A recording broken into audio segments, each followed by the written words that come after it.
Beaucoup de voix s'élèvent depuis quelques décennies pour remettre en question cette vision très pyramidale, mettant l'homme au sommet de la création et le règne animal comme lui étant bien inférieur, pour ne pas dire assujetti. L'étude du comportement animal nous révèle des capacités souvent bien supérieures à celles de l'homme, mais aussi des émotions, de l'altruisme, de l'inventivité qui ne sont pas que le propre de l'humain. Emmanuelle Puydebas, l'intelligence animale, vous la connaissez bien. Vous êtes une spécialiste de l'évolution des comportements et des performances animales. Vous êtes directrice de recherche au CNRS. Vous êtes médaillée d'argent du CNRS, une belle reconnaissance de vos travaux et de votre parcours de scientifique. Alors Emmanuelle Puydebas, est-ce que je peux dire sans exagérer que si vous êtes devenue la scientifique que vous êtes aujourd'hui, c'est grâce à un coup de foudre? Un coup de foudre télévisuel pour un grand monsieur, un grand scientifique, Yves Coppens. Assurément. Je me souviendrai toute ma vie de cette émission de télé que j'ai revue après en boucle à la maison. C'était la marche du siècle. Vous aviez quel âge à ce moment-là ? Je pense que j'avais 17-18 ans, mais le coup de foudre avait déjà eu lieu dans les livres que ma mère me ramenait, où j'avais déjà découvert Lucie et Yves Coppens. Et en voyant cet homme et ce petit bout de femme de Lucie à la télé, ça a été une révélation. Je suis tombée amoureuse d'Yves Coppens et de Lucie en même temps. Il racontait, c'était un conteur, hein. Il parlait de Lucie, il racontait l'évolution des hominidés, les origines de la vie humaine, son évolution, les origines de l'outil. C'était incroyable. Pour moi, c'était une histoire qui était magnifique, que j'avais envie de creuser, et ça faisait sens par rapport aux lectures que j'avais découvertes. Et c'est vrai que vous avez dit à ce moment-là, je veux devenir Yves Coppens. Ah oui. Après, quand on me demandait, tu vas faire quoi après ? Yves Coppens. Donc ça veut dire quoi ? Paléo-anthropologue ? C'est ça. Au départ, j'étais partie pour faire des études d'anthropologie et de paléoanthropologie, pour me concentrer sur l'évolution des primates, l'évolution humaine. Et puis petit à petit, je me suis rendu compte que j'étais plus passionnée par le vivant que par les fossiles. J'ai fait un petit peu de fouilles archéologiques pour me rendre compte un petit peu. Et puis en fait, j'étais beaucoup plus animée par des questions de comportement, d'utilisation d'outils. Mais pourquoi est-ce qu'on disait que Lucie avait pas inventé l'outil ? Moi, je vous défendais Lucie bec et ongles, toute jeune. C'était ça, votre idée, c'est que Lucie a forcément utilisé des outils. Alors que on dit que l'invention de l'outil date de beaucoup plus tard, bien après Lucie. Oui, on racontait, c'est encore un petit peu le cas, que l'invention de l'outil, c'était à partir d'Homo habilis, disons que c'était forcément une invention humaine, donc qui était relativement récente, 2-3 millions d'années. Et moi, dans ma tête, c'était les australopithèques qui avaient, je comprenais pas pourquoi. Donc des pré-humains. C'est ça, des pré-humains. Dans ma tête, les australopithèques, les paranthropes avaient très bien pu utiliser des outils. Et je me suis rendu compte que ce qui était avancé en permanence, c'était le fait d'avoir un pouce long. C'était le fait qu'il fallait pas être arboricole, fallait être 100% terrestre et 100% bipède pour pouvoir avoir inventé l'outil. Et ça me questionnait beaucoup. Et je me suis dit, mais en fait, je vais être plus utile en essayant de comprendre ce que font les grands singes actuels, alors qu'ils sont encore dans les arbres, au moins en partie, voire quasi tout le temps dans les arbres. Je vais être plus utile en les étudiant eux, pour justement démontrer que l'outil est plus ancien que les humains et que ma petite Lucie, elle utilisait des outils. C'est pour ça que vous êtes devenue une spécialiste des comportements des animaux, et puis plus particulièrement de leur capacité à manipuler et à utiliser ce qu'on appelle des outils entre guillemets. Ça peut être une branche, ça peut être une pierre. Une branche, une pierre, ça peut même être d'autres animaux. Il y a des animaux qui se servent d'autres animaux pour se protéger. Là, on sort un peu des grands singes, mais il y a des dauphins qui utilisent des éponges pour se protéger le bec quand ils vont fourrager au fond de l'eau.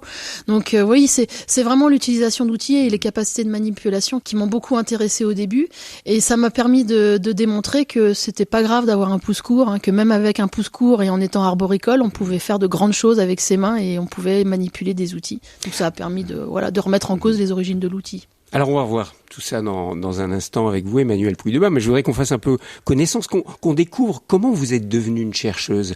Parce que votre enfance, vous l'avez passée dans une HLM, oui. Pas vraiment dans la nature, à observer les animaux, dans votre lieu de vie, on va dire. Oui, non, au quotidien, moi j'étais au 7e étage avec une vue sur le périphérique, donc question vie sauvage, c'était pas gagné.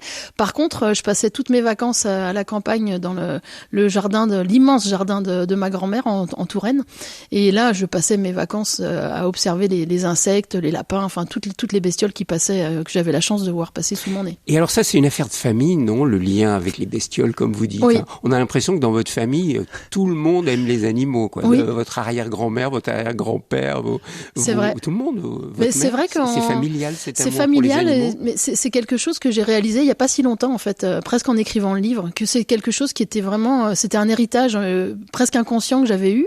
Il y a eu des chiens, il y avait des chiens chez ma tante, et donc à la campagne, j'ai grandi avec ces 2 chiens Tuturécode de ma tante, avec qui j'ai vécu des choses magnifiques.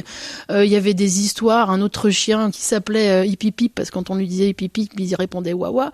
Enfin, que des histoires comme ça, avec des oiseaux, des serins aussi, où il y avait une tante aussi qui sauvait à peu près tous les animaux possibles, qui étaient en détresse à la campagne.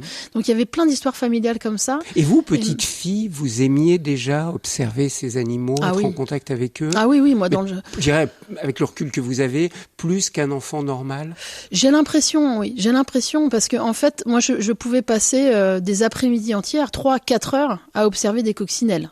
Donc pareil pour des libellules, ça me fascinait d'observer une libellule qui pouvait faire du vol stationnaire. Alors ça, il faisait avant, arrière, en haut, en bas, ça me fascinait. Et je voulais comprendre, j'avais pas le niveau à l'époque pour comprendre comment ça se passait. C'est très complexe d'ailleurs. Mais oui, je pense plus dans le sens où je pouvais quand même occuper des journées entières, je dis des après-midi, mais des journées entières à observer quelques coccinelles échanger entre elles. Comment est-ce qu'elles se promenaient, comment est-ce qu'elles décollaient, comment est-ce qu'elles atterrissaient. Je me posais énormément de questions. Et j'ai l'impression que si j'avais beaucoup de copains et copines qui aimaient bien les animaux, moi, c'était pas obsessionnel, mais j'avais besoin de comprendre. C'était pas juste regarder et m'amuser, c'était vraiment comprendre ce qui se passait. Mais vous auriez pu devenir une championne de tennis. C'était mon premier rêve petite, championne de tennis. Et vous avez été bonne, vous êtes montée assez haut. Oui, disons que j'ai été prof de tennis, c'était mon premier métier. Et j'ai évolué en championnat de France. On a été championne de France avec les vieilles de plus de 45 ans. Donc je me suis quand même bien amusée dans le tennis. Oui, c'est vrai. Mais ça a forgé votre mentalité. Vous dites que ça vous aide. Ce que vous avez vécu dans le tennis, ça vous aide comme chercheuse aujourd'hui. Vous pouvez nous dire en quoi? Je dirais sur 2 plans. Le premier plan, c'est quand même le côté équipe. Moi, j'ai beaucoup joué en championnat de France par équipe, et c'est l'aspect. J'étais capitaine pendant 25 ans. L'aspect encourager, se fixer des nouveaux objectifs, être dans le plaisir du partage, s'amuser. Tu passes par de la joie, par de la tristesse, des échecs, des réussites. Et puis sur un terrain de tennis, quand vous êtes tout seul, vous êtes tout seul. Vous passez par des émotions hyper différentes. Vous êtes dans la joie, la tristesse, la frustration, la colère. Enfin, il y a énormément d'émotions, mais il faut s'accrocher, il faut aller au bout. Voilà, faut quelque part, faut s'acharner. Et je pense que si je fais le parallèle avec cette carrière en fait professionnelle où il faut aussi s'acharner pour essayer de devenir chercheur, c'est vraiment un parcours très difficile. Enfin, en tout cas, le mien, il a été. Je suis pas toute seule, très difficile. Donc finalement, on passe par plein d'étapes aussi où on se décourage, on se dit j'y arriverai pas, c'est trop difficile. Et puis après, mais si c'est tellement fantastique, fais-toi plaisir, comme sur le terrain finalement, fais-toi plaisir et puis tu verras bien où ça te mène. Donc oui, c'est une école de la vie, la compétition au tennis. Visage, Thierry Lyonnais. Emmanuelle Puydebas, ce que j'ai trouvé très beau dans votre parcours, c'est votre persévérance, votre détermination. Parce que c'était pas naturel de se retrouver directrice de recherche au CNRS, brillante comme vous l'êtes aujourd'hui, et à un poste envié, des postes enviés quand on est chercheur au CNRS. Beaucoup de gens vous ont dit « mais non, tu y arriveras pas ». Et vous en parlez dans votre livre, à quel point, malheureusement, trop souvent, on dit à des jeunes « mais non, c'est pas possible, tu y arriveras pas ». On vous l'a dit combien de fois ça? Je compte plus. Ça, c'est sûr que très tôt, dès le collège, dès le lycée, c'est des carrières très compliquées, t'as pas le niveau. Après, à l'université, c'est pareil. Puis en plus, moi, j'ai commencé par les sciences humaines. Finalement, l'anthropologie, la paléoanthropologie, c'est plus sciences humaines. Puis après, j'ai basculé biologie de l'évolution. Après, presque les sciences du comportement pour l'éthologie. Moi, j'aime l'interdisciplinarité. Donc, tout ça en France, c'est très compliqué. Donc, mais non, c'est impossible. Et puis, chercheur, il y a pas de poste, t'as pas le niveau, t'as pas les épaules. Ça, je l'ai entendu beaucoup de fois aussi.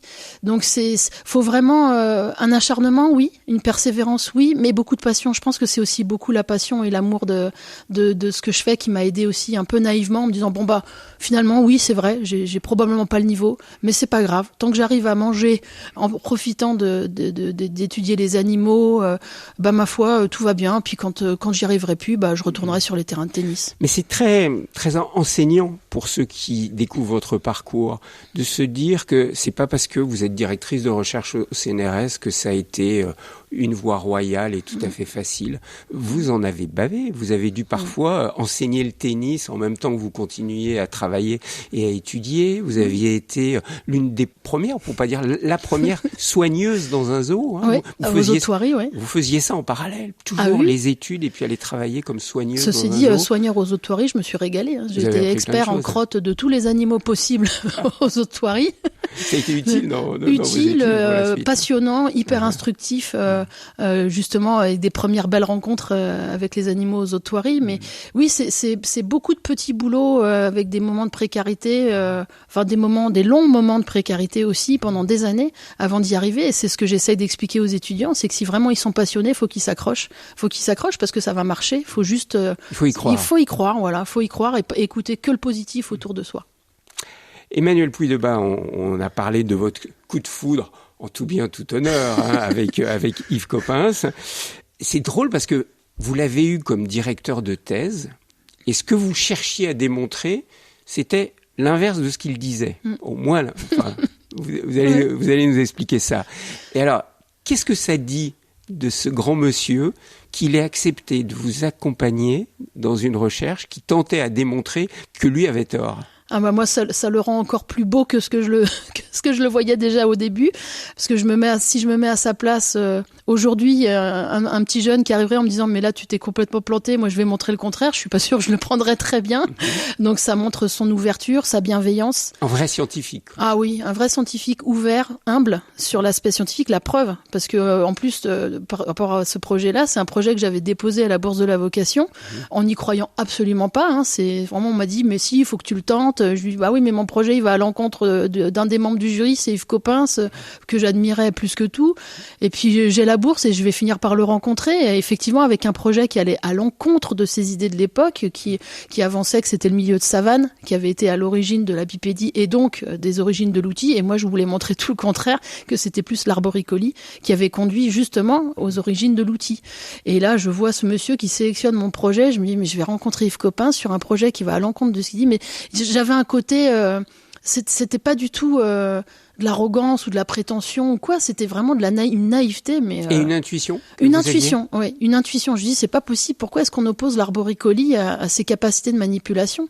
Donc oui, l'arboricolie, c'est-à-dire que les singes sont à l'aise dans les arbres, donc ils ont une préhension particulière dans les arbres. Exactement. Et c'est ce qui aurait développé leur préhension ensuite pour fabriquer des outils. Exactement. Moi, c'était mon intuition de départ. Je dis, mais justement, si on est dans les arbres, faut être super bon avec ses mains parce que sinon on tombe. Et donc tous les grands singes, les chimpanzés, les orang-outans, même les gorilles qui grimpent, ils ont des capacités de préhension et de flexion des doigts qui sont extrêmement importantes. Donc je me disais, mais ça doit être le contraire. Mais c'était extrêmement intuitif. J'avais rien pour étayer mes hypothèses au départ. Donc c'était naïf, c'était une intuition très naïve et puis naïve d'aller affronter un grand professeur comme lui, mais que j'admirais, ça n'empêchait. Et qui ne l'a pas pris comme un affrontement. Pas du tout. Mais comme une recherche scientifique. Exactement. Il a été un peu habitué à ça, parce que quand Michel Brunet a découvert Toumaï au Tchad, toute sa grande théorie de la Rift Valley s'est effondrée. Oui, il était habitué à être attaqué.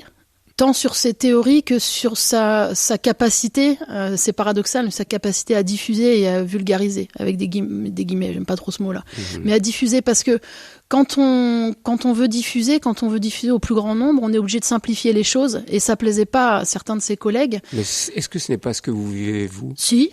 Mais je l'assume totalement. On vous reproche finalement d'écrire un livre comme celui-ci, Mes plus belles rencontres animales, d'une manière très grand public, très simple. Oui, moi je peux être taxée d'anthropomorphisme, ce genre de choses, mais j'ai envie de dire c'est grâce à Yves Coppens qui a eu des vocations et pas que la mienne. Moi j'ai plein de collègues de ma génération qui ont voulu faire ce métier grâce à lui.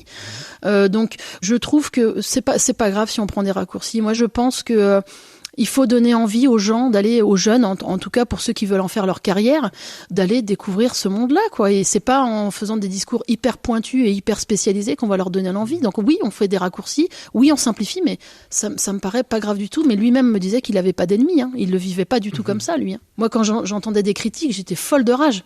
À partir du moment où je le connaissais mieux, j'étais folle de rage. J'ai envoyé des messages, je dis mais professeur, c'est pas possible, on peut pas laisser dire ça. Il me dit mais j'ai pas d'ennemis, tranquille Emmanuel, c'est pas grave. Je dis moi ça me rendait folle. Donc il avait un recul par rapport à ça. Donc il l'assumait complètement et je pense qu'il savait pourquoi il faisait ça. Et ça vous sert aujourd'hui ? Ah oui, ça me sert parce que quand j'ai des doutes et quand je sens qu'il y a des critiques derrière mon dos ou quoi, je me dis c'est pas grave, pense à lui. Il savait pourquoi il faisait ça et moi j'essaye de me dire je sais pourquoi je le fais. Ça veut dire que votre vocation de chercheuse, ce que vous êtes, pointue au CNRS, vous écrivez forcément des articles scientifiques très complexes, c'est le travail d'un chercheur. Ça va en parallèle avec la vulgarisation, entre guillemets, au sens noble du terme, le contact avec le grand public. Pour vous, c'est une seule vocation. Il faut les deux. Tout à fait. Ouais. Moi, je pense que c'est évidemment la recherche scientifique, les publications scientifiques dans des revues internationales, machin, c'est la base du métier. Il y a aucun souci là-dessus. Il faut le faire. C'est indispensable. Il faut qu'on communique nos résultats scientifiques et c'est fait avec une extrême rigueur. Très bien. Mais je trouve que justement, cette diffusion auprès du grand public, elle est indispensable aussi pour qu'on fasse connaître aux gens ce qu'on fait, à quoi on sert aussi, éventuellement. Et puis, je trouve qu'il y a un retour aussi sociétal pour ma part qui a été extrêmement intéressant. C'est-à-dire que en écrivant mon premier livre chez Odile Jacob il y a déjà quelques années. Sur l'intelligence animale. Tout à fait. J'ai commencé à faire des conférences pour le grand public. Au départ, j'étais partie pour en faire une ou deux. Je dois en être à 70 aujourd'hui. Vous voyez les gens en face. Vous voyez les gens de la vraie vie en face, qui sont pas forcément, évidemment, chercheurs. Et les questions qui m'ont renvoyé, moi, m'ont bouleversée. Je me suis dit, mais c'est pas possible, je suis à côté de mes pompes. Hein. Vraiment, moi, je me suis dit ça. Je dis, avec mes questions de scientifiques. Ce qu'un scientifique ne vous aurait jamais renvoyé comme question. Non, nous, entre scientifiques, dans les congrès scientifiques, on a des questions extrêmement pointues, mais pas forcément des questions très généralistes comme j'avais là. Et là, je me suis dit, mais c'est pas possible, il faut que je change mes projets de recherche, faut que je me sente... J'avais besoin de me sentir plus utile aussi pour la société. Mais est-ce que c'est pas une perte de temps ? Certains scientifiques vont vous dire, mais cette vulgarisation-là, toutes ces interventions à la télé ou des congrès pour des gens, pour des jeunes, par exemple, c'est une perte de temps par rapport à la recherche. Moi, je trouve que c'est pas une perte de temps. Non seulement c'est pas une perte de temps, mais c'est indispensable pour partager, parce que c'est un vrai partage. C'est-à-dire que vous transmettez des informations. Il y a quand même des gens qui ne savent pas ce dont certaines espèces sont capables de réaliser, tant sur le comportement que sur la performance. Mais en plus, vous avez un retour sur vous-même en disant, bah là, vraiment, je sers à rien. Ah oui, là, si je faisais ça, peut-être que je serais plus utile. Moi, ça a changé mes projets de recherche. Donc, c'est pas seulement je transmets de l'information, c'est aussi j'en reçois et ça m'aide, moi, à progresser. Moi, ça m'a appris énormément, la diffusion sur moi et comment est-ce que je peux progresser, justement.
Alors Emmanuel Pouillebaud, vous allez nous partager quelques-unes de vos rencontres animales, pour reprendre le titre de votre dernier livre, Mes plus belles rencontres animales, que vous avez publié chez Odile Jacob.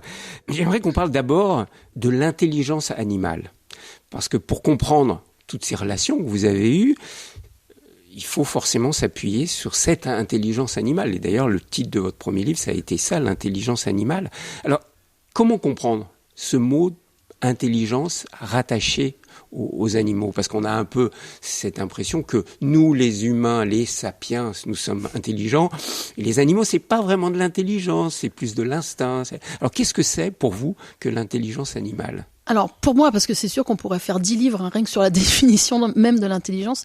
Moi, je travaille pour un laboratoire qui s'intéresse aux mécanismes adaptatifs et à l'évolution des espèces. Donc moi, j'ai une vision très adaptative et très écologique aux sciences scientifiques de l'intelligence. Donc moi, je vois ça comme un ensemble de comportements qui vont permettre à un individu, voire une espèce, de trouver des solutions à des problèmes. Donc pour moi, c'est vraiment la résolution de problèmes qui peuvent être... la capacité de s'adapter, hein, c'est ça. C'est ça. C'est vraiment de l'adaptation. Alors, comportementale, dans le cas de l'intelligence, et résoudre des problèmes, c'est ça, s'adapter à des situations, alors qui peuvent être à un instant T. C'est pour ça que j'aime bien aussi cette notion d'intelligence opportuniste, c'est trouver la solution au bon moment. Et c'est pas forcément des intelligences où il va y avoir de l'anticipation, des tâches. C'est pas que ça. C'est pas qu'une vision de l'intelligence complexe avec toute une série de problèmes à résoudre. Ça peut être aussi une intelligence très opportuniste. Donc c'est une vision très adaptative et évolutive de l'intelligence. C'est une intelligence pour survivre. Tout à fait. Et pour se reproduire. Exactement. C'est surtout ça, les deux priorités. Tout à fait. Mais pour se reproduire et pour survivre, il faut résoudre des problèmes parfois très complexes, qui nécessitent de l'apprentissage, de la mémoire spatiale, pour trouver sa nourriture au bon endroit, en fonction des saisons. Donc ça implique aussi des paramètres cognitifs très, très précis, en termes de mémorisation, de navigation, de compréhension aussi de la complexité d'un contexte. Donc, et effectivement, ça me permet aussi de relativiser cette suprématie humaine qu'on nous rabâche tout le temps, avec cette vision de l'évolution de l'intelligence qui serait un peu pyramidale, avec les humains tout en haut de la pyramide. C'est beaucoup plus compliqué que ça. Et alors ça, vous n'y croyez pas, enfin c'est pas une croyance, mais vous n'aimez pas cette vision pyramidale, très développée, on va dire depuis le néolithique. On a mis l'homme au sommet de la pyramide, c'était beaucoup moins le cas avant. Quand l'homme était chasseur-cueilleur, il était un avec la nature. On dit qu'il y a eu un grand basculement à ce moment-là. Donc, vous, dites-nous pourquoi vous ne croyez pas que l'homme est au sommet de la pyramide de la création. La première chose, c'est quand même chez l'espèce humaine, il y a une très grande diversité d'intelligence. Ça, on peut pas lui enlever ça. Il y a des intelligences qui sont liées à l'apprentissage, plein de choses. Il y a une grande diversité au niveau technologique. On a fait des choses incroyables en peu de temps. C'est ça, l'humain, excusez-moi, n'est pas que dans la survie et la reproduction. Il a été comme ça du temps de Lucie, voire même un peu après, je dirais dans la période paléolithique. Mais à partir du néolithique, il a commencé à créer énormément. Et c'est là où beaucoup de gens disent, mais attendez, un singe, d'accord, il peut peut-être utiliser un bâton pour aller chercher des fourmis et les manger, mais il va pas peindre, il va pas construire d'un point de vue architectural le Taj Mahal ou des merveilles. Alors le Taj Mahal, on est d'accord, mais en termes de construction animale, là vous partez sur un terrain. En termes de construction, il y a des architectes aujourd'hui qui s'inspirent de certaines constructions animales. Alors sans aller chercher des espèces hyper proches de nous, rien que chez les insectes et les termites, il y a certaines espèces de termites qui font des constructions aujourd'hui qui sont incroyablement pointues, notamment en termes de climatisation mécanique avec des systèmes de sas qui s'ouvrent et qui se ferment, qui sont extrêmement complexes et qui ont inspiré des architectes. Par exemple, l'State Building au Zimbabwe a été inspiré des termitières. Ça fonctionne très bien, ça fait même des économies d'énergie. Donc j'ai envie de dire attention justement à ce type de raisonnement, parce que dans le monde animal, on est d'abord, biologiquement parlant, on fait partie des animaux, mais chez les autres espèces animales, vous avez parfois des espèces qui font mieux que nous en termes, par exemple, de mémorisation, en termes de mémoire spatiale. Quand on compare des mémoires de chimpanzés avec des mémoires de jeunes étudiants en école d'ingénieurs, donc qui ont l'habitude de manier des chiffres, de manipuler des chiffres, et qui ont en général plutôt des bonnes mémoires visuelles, on se fait battre. Les chimpanzés sont 2 fois plus rapides que nous, 2 fois meilleurs que nous. Vous dites que si on se perd en forêt, il vaut mieux suivre un chimpanzé pour trouver son chemin. Il vaut mieux suivre un chimpanzé que moi, ça c'est sûr. Ou qu'un GPS. Ou qu'un GPS, oui. Non, il y a vraiment des domaines où certaines espèces font mieux. Les fourmis même. Les fourmis aussi, bien sûr, elles ont des GPS intégrés. Il y a des GPS aujourd'hui que nous utilisons, qui sont inspirés justement des algorithmes que les fourmis utilisent pour trouver des raccourcis. Après, ces histoires d'évolution technologique chez l'espèce humaine, elles ont aussi leur revers. J'y pense parce qu'on parlait du GPS. On sait que depuis que nous utilisons beaucoup les GPS pour se déplacer, on perd en capacité de mémoire spatiale. Donc au niveau cognitif, ça nous aide pas. Et en plus de ça, on perd aussi en confiance en nous. C'est-à-dire, je sais pas si ça vous est déjà arrivé, mais moi ça m'est déjà arrivé, où votre GPS vous dit la prochaine tournez à droite, puis vous voyez bien que mais non, il faut pas que c'est bizarre, je serais vraiment pas passé par là, ce quartier je le connais. Vous y allez quand même. On fait confiance au GPS. Bien sûr. Donc on perd en confiance et on perd en cognition. Donc attention aussi à nos prouesses qui ont parfois leur revers. Mais alors Emmanuelle Pouille-Debat, est-ce que l'homme, la femme, est un animal comme les autres? Alors, je dirais que l'homme, la femme sont des animaux uniques comme tous les autres. Voilà. Moi, je vois plus. Chaque espèce est unique. Oui. Voilà. On cherche tout le temps, moi la première, les spécificités de l'espèce humaine, mais on pourrait chercher les spécificités des orang-outans, les spécificités de certaines termites, les spécificités des éléphants, etc. Chaque espèce est unique et ça vaut pour l'espèce humaine. Mais il n'y a pas vraiment quand on cherche les spécificités humaines, on a toujours l'impression qu'on va chercher les spécificités humaines par rapport au reste des animaux. Ça n'a pas vraiment de sens en fait. Chaque espèce est unique. On a tort de se comparer avec les animaux? Non, se comparer non, parce que moi je le fais volontiers, mais c'est juste que chaque espèce va être unique et il n'y a pas que l'espèce humaine qui est unique. Voilà, quand je travaille sur les orang-outans et sur une population d'orang-outans, je me rends compte qu'il y a des individus qui font des choses uniques, qui sont propres à chaque individu. Alors, j'étais il y a quelques jours avec Frédéric Lenoir qui vient de sortir une Odyssée du sacré et il dit, cette théorie qu'on entend souvent, que ce qui fait la différence entre l'homme et les animaux, c'est ce sens du sacré et notamment le fait d'enterrer les morts. Que les animaux n'enterrent pas les morts. Alors, qu'est-ce que vous en dites? Il y a des fourmis qui enterrent leurs morts. En termes de comportement face à la mort, là aussi, il y a beaucoup de choses à découvrir et je pense que là encore, cette histoire d'anthropomorphisme nous a fait beaucoup de mal. C'est-à-dire qu'à force de mettre de la distance avec l'animal pour des raisons de méthodologie scientifique, etc., et très bien, je suis pas en train de dire qu'il en faut pas, mais à force de faire ça, il y a des comportements qu'on n'a pas voulu voir. Et face à la mort, il y a des comportements qui sont extrêmement fascinants dans le monde animal. Je parlais des fourmis qui enterrent leurs morts, alors probablement pour des raisons différentes que les nôtres. Il y a des raisons très diversifiées. Pour les cacher, pour les manger? Pour les cacher, je pense que c'est beaucoup plus pour les fourmis, pour des raisons de prophylaxie, de prévention par rapport à certaines pathologies, etc. Vraiment pour des raisons d'hygiène probablement, mais il n'empêche qu'ils vont les sortir de la colonie et pour certaines espèces les enterrer. Et puis il y a parfois des animaux qui ont des comportements face à la mort qui sont extrêmement complexes à comprendre. Je pense aux éléphants qui vont, quand ils repassent à des endroits où il y a des cadavres, ils vont aller beaucoup renifler les squelettes, parfois mettre de la terre dessus. Enfin, il y a des comportements qui sont encore inexpliqués. Mais là, il y a tout à découvrir encore, à mon avis. Il y a des travaux là-dessus, mais pas tant que ça. Sans vouloir sans arrêt faire cette comparaison entre les humains et les animaux, parce que c'est une question qui taraude beaucoup les gens. Aujourd'hui, on entend de plus en plus que nous ne sommes pas de la famille des singes, nous ne descendons pas des singes, nous sommes des singes. Vous êtes d'accord avec cette expression-là? Nous sommes des singes. Là, j'ai envie de dire, ça dépend de comment est-ce qu'on classifie les espèces. Chez les anglo-saxons, ça leur pose pas de problème. En France, on a plus de mal avec ça. J'ai envie de dire, ce qui fait consensus, en tout cas au niveau scientifique en France et à l'international, c'est qu'on est des primates. On fait partie de la famille des primates, avec des mains, voilà, etc. Maintenant, des singes, moi personnellement, ça me choque pas dans la mesure où, à partir du moment où on dit qu'on est des singes, mais avec des spécificités humaines, voilà, on est des singes, on a des spécificités qui sont propres à l'être humain. Donc ça nous met quand même à part de toute façon, quoi qu'il arrive. Donc moi, ça me choque pas, mais je peux comprendre que ça choque. Mais à partir du moment où on dit qu'on fait partie des primates et qu'on est des humains, voilà. Après, ce qui est intéressant, c'est de comprendre ce qui justement nous distingue des autres primates et ce qui distingue les autres primates de nous. Visage RCF. Alors Emmanuelle Pouille-Debat, les primates, vous les avez côtoyés oui. de près, même si vous n'êtes pas une spécialiste comme vos consoeurs Chélie Massy ou Sabrina Kreff, qui ont beaucoup étudié, l'une les gorilles, l'autre les chimpanzés, et qui travaillent au Muséum d'histoire naturelle comme vous, à Paris. Vous avez quand même approché beaucoup les singes, et j'aimerais que vous nous racontiez quand même quelques rencontres avec des singes. Allez, je vous laisse choisir Aldo le macaque ou Lily. Qui est-ce que vous voulez nous présenter en premier? Alors, on va commencer par Aldo. Ah, d'accord. Chronologiquement, j'ai quand même été sauvée une fois par un mâle macaque. Un jour, c'était aux eaux de Thoiry. Là, c'est vraiment les tout débuts. C'était des moments extraordinaires. Donc, je m'occupais à peu près de toutes les bestioles du parc.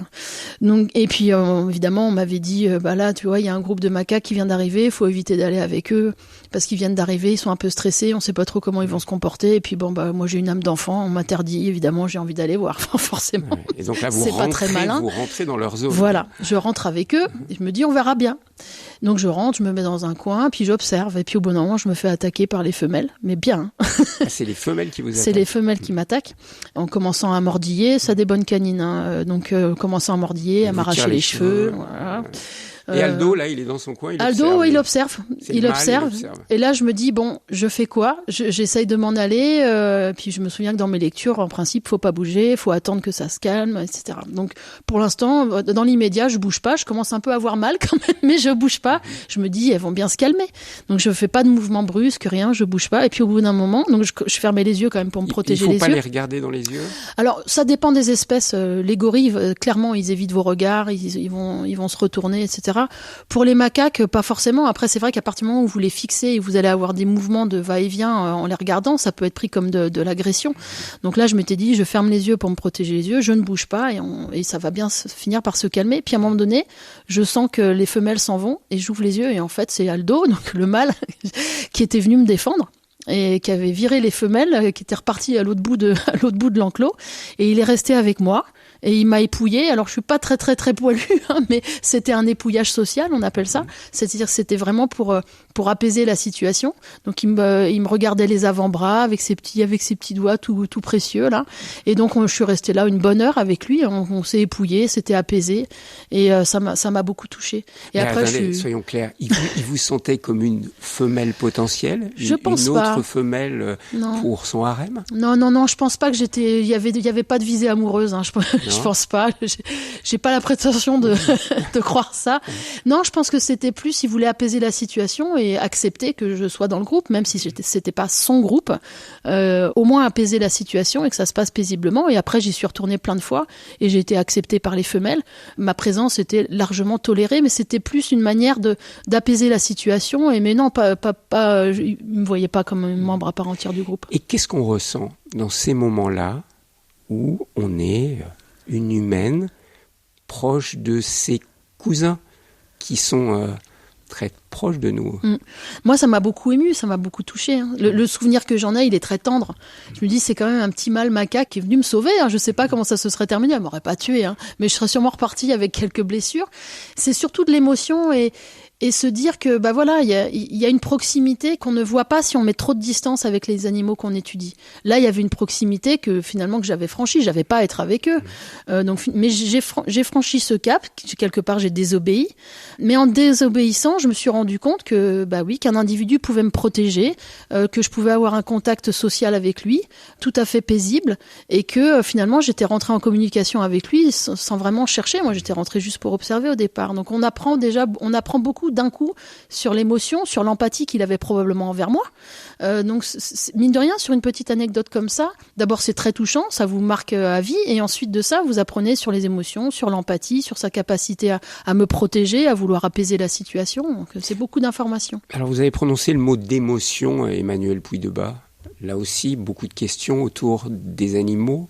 Ont-ils de l'émotion? Ont-ils des émotions? Tout à fait. Qu'est-ce que vous dites? Un grand oui.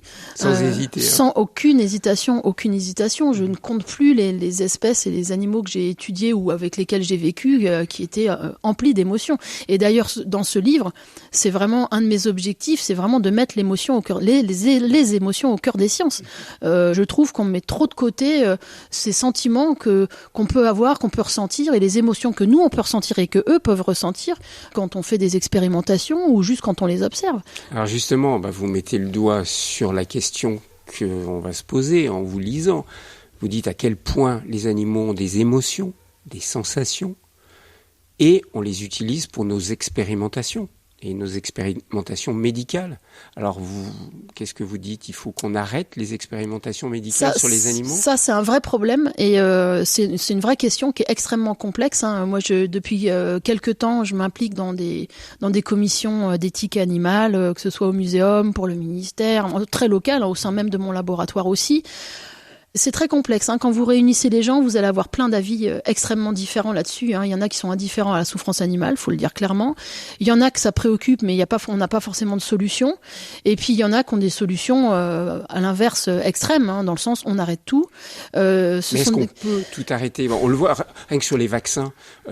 Toutes les démarches qu'il faut faire pour faire homologuer un vaccin, et parmi les dernières démarches, c'est de faire des expérimentations sur les singes, parce qu'ils sont les plus proches de nous.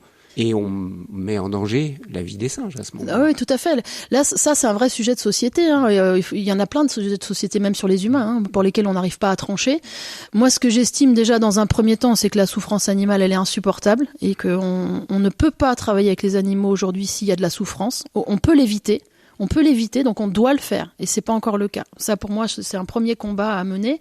Le deuxième, c'est à partir de quand on s'arrête. C'est-à-dire que on étudie les animaux, très bien, on leur fait pas de mal, très bien. Déjà qu'on en arrive là, ce sera déjà pas mal.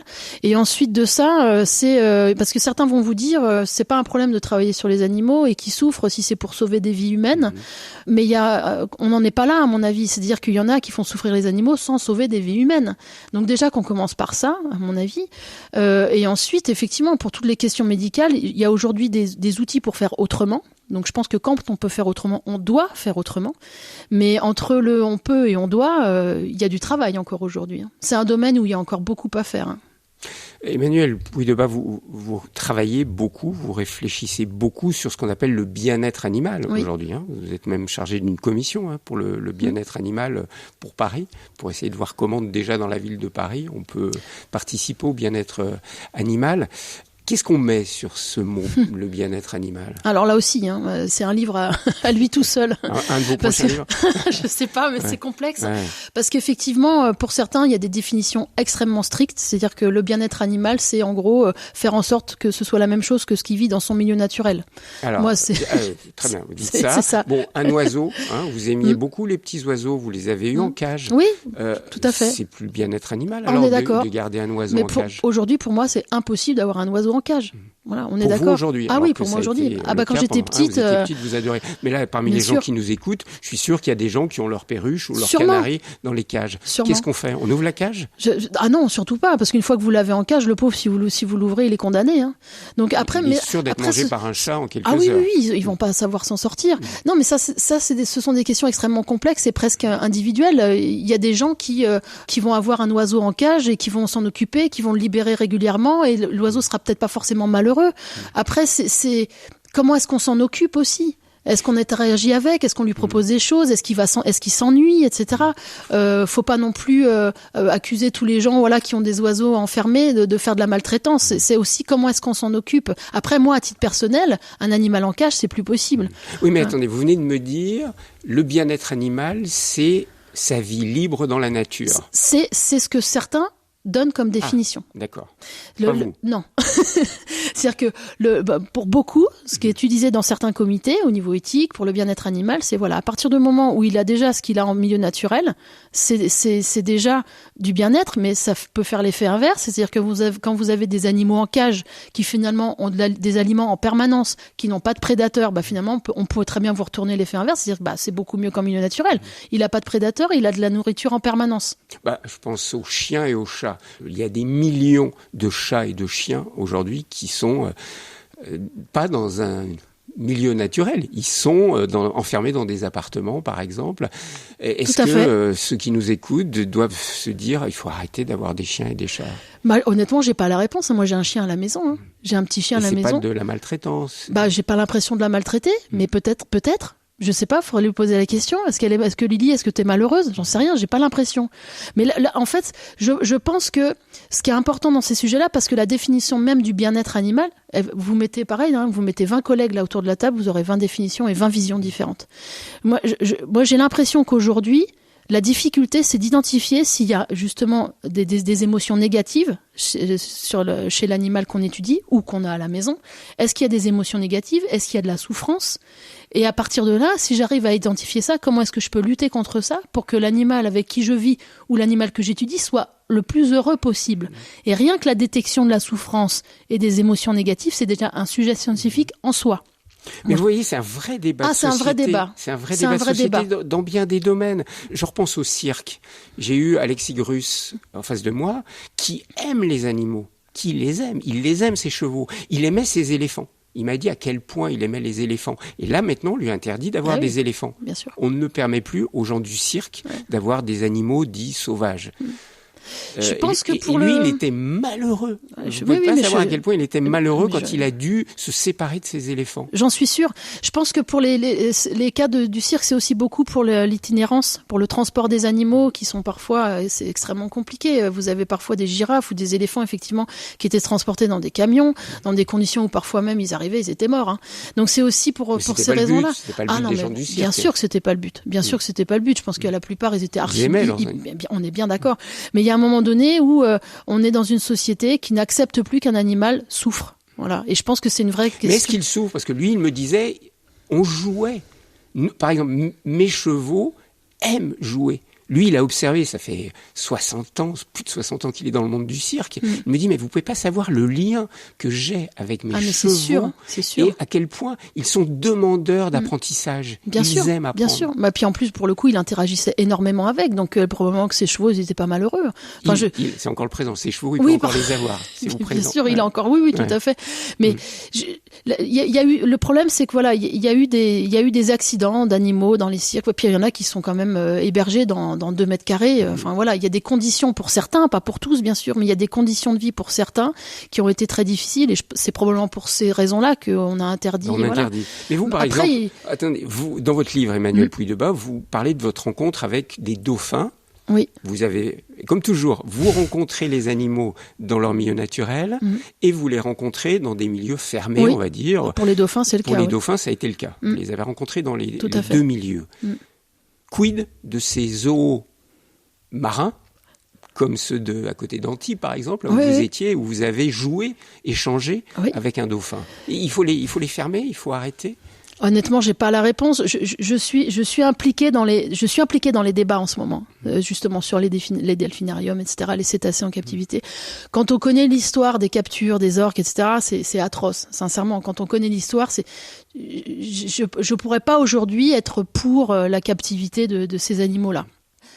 La seule chose que je vois, c'est que, voilà, moi j'ai eu la chance d'aller à l'île Maurice, effectivement, en pleine mer, de voir un banc de dauphins qui passait sous mes yeux avec un bébé qui tétait sa maman, d'ailleurs, au moment où il fonçait à toute allure, là. Donc c'est magique, c'est extraordinaire. Et quand tu vois ça en milieu naturel, tu te dis, mais ils ont rien à faire en captivité, mais ça vaut pour tous les autres animaux. Mais je vais vous dire, vous faites partie des privilégiés qui ont pu aller à l'île Maurice les voir dans leur lieu naturel. C'est là où je veux en venir. C'est qu'à un moment donné, ils n'ont pas les moyens de voyager. On est bien d'accord. Et c'est là où je trouve que le problème est complexe, c'est que on peut partir du principe qu'effectivement aucun animal sauvage ne devrait être enfermé. Mais si je pense égoïstement à moi et à ma vie, s'il n'y avait pas eu de parc zoologique, je ne ferais pas ce métier. Donc, ce sont des questions extrêmement complexes. Hein. Ça peut être une affaire de principe. Aucun animal sauvage ne doit être enfermé, que ce soit un dauphin, une girafe ou une tortue. Hein. Je vois pas pourquoi les Donc, reptiles... on ferme tout, tous les zoos, on ferme tout. On peut partir de ce principe-là. Mais je trouve, et encore aujourd'hui, même si évidemment, ma vision a évolué, moi, je suis allée avec mon fils à Marineland. On a vu ce dauphin. Voilà, il y a un dauphin qui m'a amené un caillou, c'est arrivé 2 fois. Vous avez joué avec lui. On a échangé, ce qu'il ne faut surtout pas faire, bien sûr, mais bon, souvent je fais des bêtises. Donc, il voulait échanger. Il s'ennuie énormément, ces animaux-là en captivité. C'est un fait, c'est dramatique. Il faut les occuper tout le temps. Il faudrait leur proposer des exercices ou des jeux en permanence. Mais mon gamin a vu un dauphin. Et il montre aussi des documentaires sur comment est-ce qu'on peut protéger les animaux dans leur milieu naturel. Mon gamin, il est ressorti en disant, mais moi j'ai envie de partir, on va aller protéger les orques, on va aller protéger les dauphins. Bon, il y a des effets positifs. Après, c'est peut-être très pervers ce que je dis. Hein. Aucun animal sauvage ne devrait peut-être être enfermé, mais à l'inverse, vous avez des animaux sauvages qui sont massacrés. Et je pense que c'est cela, le combat, il est peut-être plus là-dessus. Peut-être. Mais honnêtement, j'ai pas la réponse sur ces questions-là. Mais on discute en tout cas.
Emmanuel Puydebas, on va laisser ces grandes réflexions, ces grandes questions qui sont pas simples et qui sont des questions sociétales très importantes autour de la vie animale.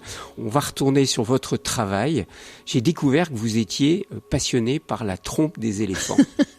Oui. Alors, expliquez-nous cette passion pour la trompe des éléphants. Pourquoi ? En lien avec vos recherches. Oui, tout sur à fait. L'appréhension, bien sûr. Tout à fait. Cette passion, elle est venue une fois en parc zoologique, vous voyez, en observant des éléphants qui manipulaient des toutes petites nourritures. Je voyais cette femelle éléphante là qui avait stocké un petit fruit à l'extrémité de sa trompe sur la partie inférieure, et puis en même temps elle en avait attrapé un autre sur la partie supérieure. Je lui dis mais mince, mais moi je suis pas capable de faire ça. Comment elle fait ça ? Et donc c'est parti de là. Et après, donc en creusant un petit peu sur les éléphants, je me suis rendu compte que l'évolution des éléphants c'était une énigme absolument extraordinaire. À savoir, les premiers éléphants a priori ils n'avaient pas de trompe. Pas de trompe. Voilà. C'est ce que j'ai découvert avec vous. Les premiers éléphants n'avaient pas de trompe. Non, a priori ils n'avaient pas de trompe.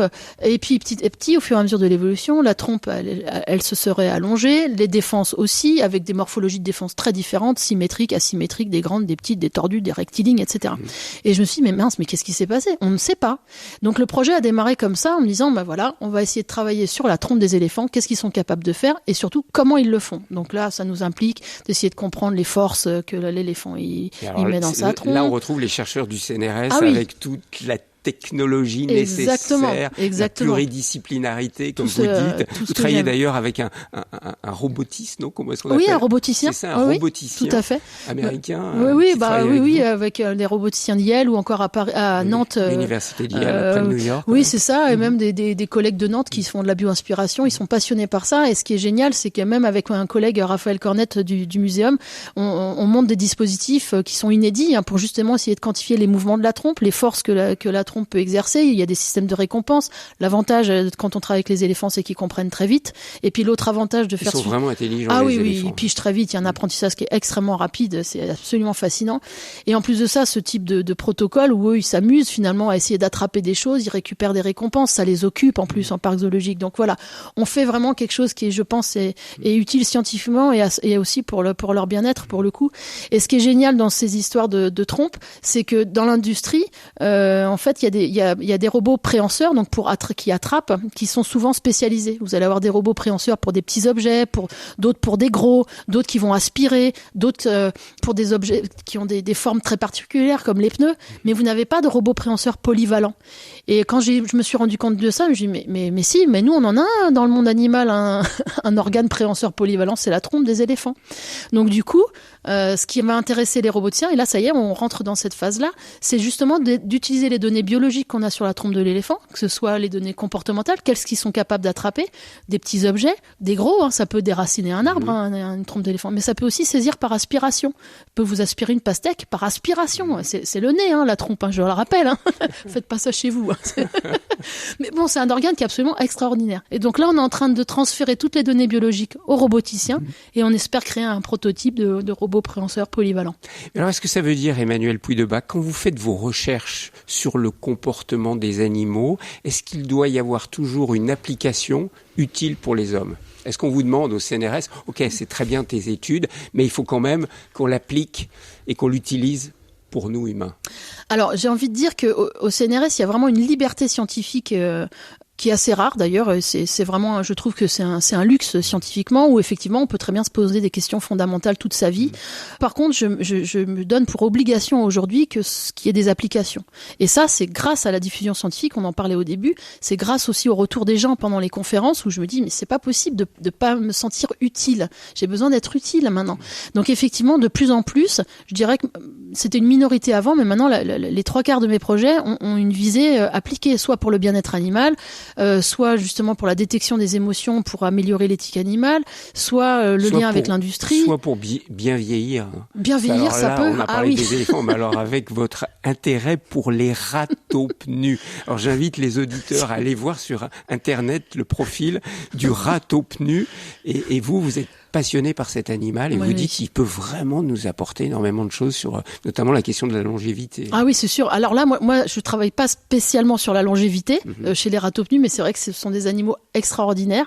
D'abord, ce sont des petits mammifères, ce sont des rongeurs, et qui vivent un peu comme un peu comme des insectes sociaux. C'est-à-dire qu'il y a une reine. C'est ça. Il y a une reine, et puis vous avez autour répartition des tâches. Exactement. Et autour vous avez abeilles, exactement, c'est ça. Sauf que là, on est chez des mammifères, donc c'est unique. C'est unique. On sait jamais en science, donc, mais a priori jusque là, c'est unique. Et donc vous avez une reine qui va s'occuper de faire les petits, et après vous allez avoir les nourrices, les soldats, les nettoyeurs, etc. C'est assez fascinant. Et ils ont une longévité incroyable, c'est ça. Là où des petits rongeurs comme des rats et des souris vont vivre 1 an, 2 ans, eux ils vivent 10 fois plus. Donc là il y a une vraie question au niveau physiologique. On a des collègues qui travaillent sur ces questions-là, et c'est vrai qu'il semblerait qu'il ait un système physiologique assez particulier qui lui permet de vivre longtemps, de cicatriser très vite. Les cosmétiques s'en sont emparés, je suis pas sûre que ça marche pour les rides, mais mais c'est un animal qui est assez fascinant. C'est assez fascinant. Donc vraiment, on a énormément à apprendre de tous les animaux. Ah oui, puis j'ai envie de dire, on a encore tout à découvrir. Hein. Comment il vous surnommait, Yves Coppens ? Emmanuel au pays des merveilles.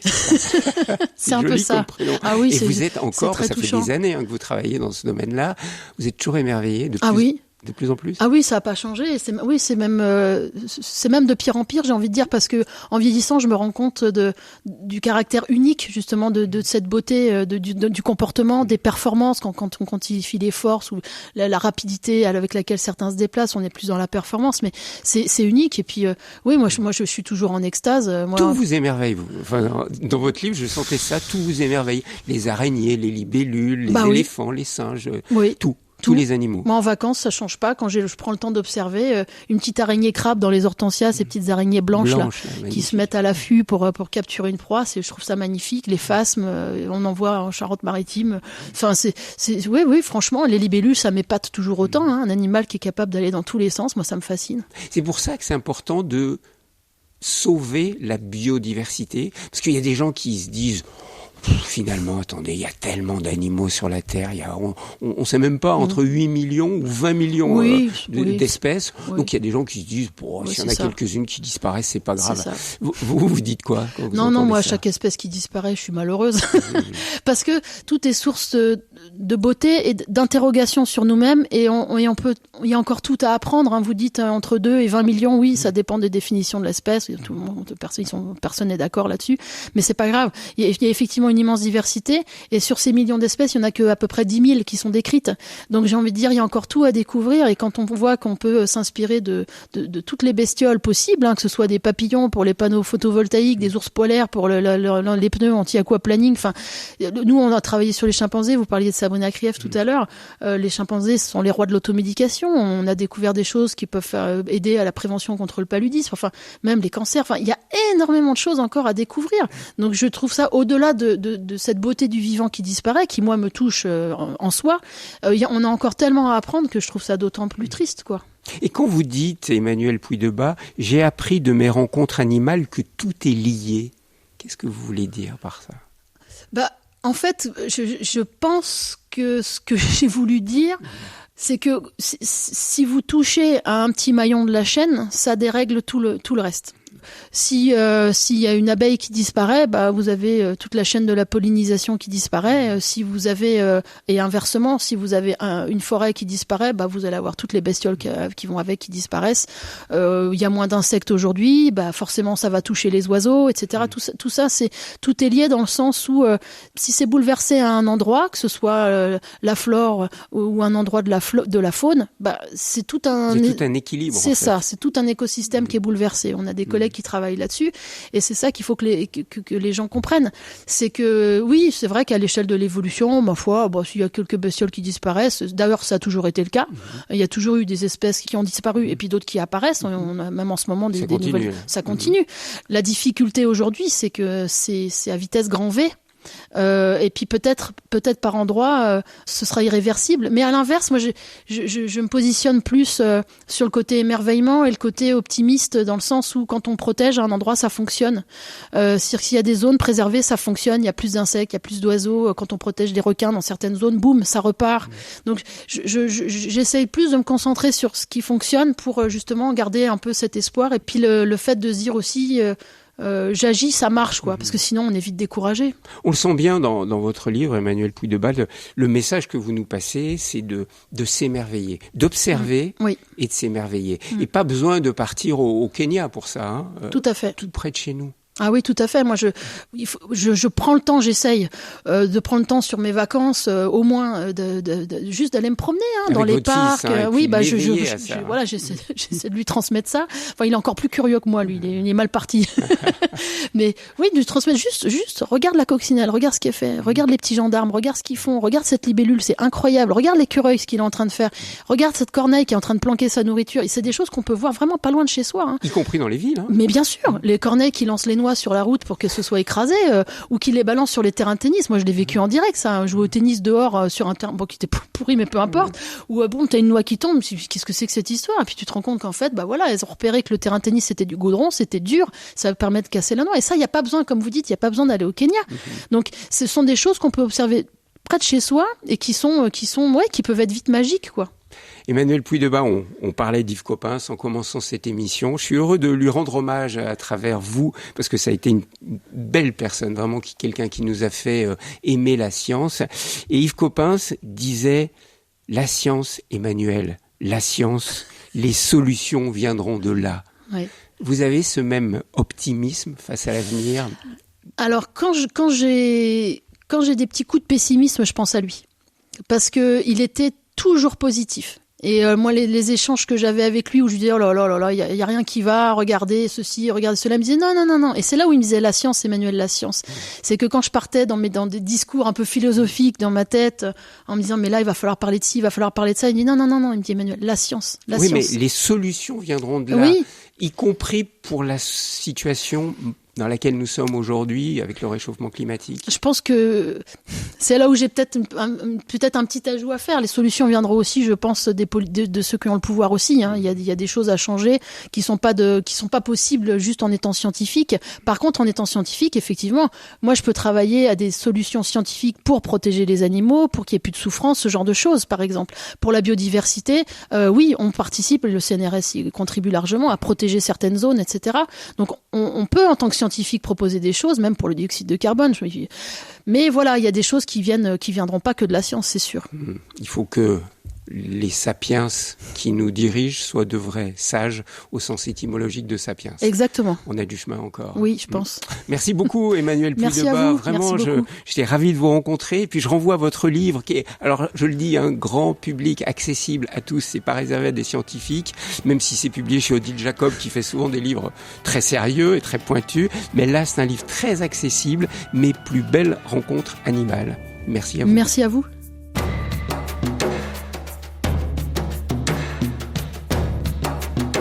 Visage, une émission proposée par Thierry Lyonnais, réalisation technique Philippe Faure.